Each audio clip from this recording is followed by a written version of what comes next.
పైమా చెప్పక నువ్వు రాలేదేంటి? ఫస్ట్ రౌండ్ ఆడేటప్పుడు వాళ్ళిద్దరే అనుకుని వెళ్ళిపోయారు. మరి నేను ఒకదాన్ని ఉన్నా ఇక్కడ అని చెప్పేసి నన్ను ఒక్క మాట కూడా నన్ను అడగలేదు. కిట్ చేసినప్పుడు నేను ఇన్వాల్వ్ అయినా కామెడీ చేస్తావా? ఎందుకు నేను లేనా జబర్దస్త్ లో నువ్వు ఒకటే ఉన్నావా? ఏ గొర్రెదు గీతు నువ్వు వెళ్ళి ఆడు. పెద్ద తోపులక బిహేవ్ చేయకు నువ్వు.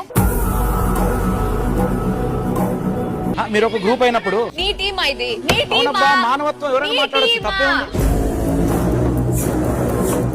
పోనీ నువ్వు జరుగు.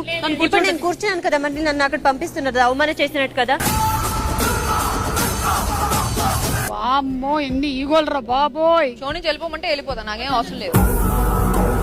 ఓపెన్ చెప్పాలంటే నువ్వు అనేటప్పుడు నాకు కోపం వచ్చింది, కానీ నేను మన అక్కనే అని సపరేట్ కూకున్నా. నువ్వు అక్కడ చేసిన కథలంతా ఇక్కడ నా ముందర చేయబాక. నాకు ఓవల్ అవకాశం ఇయ్యలే. ఇది నా బతుకు, ఇది నా లెక్క, ఇది నా కథ, నా కార్ఖానా, ఇది అని నేను పెట్టిన.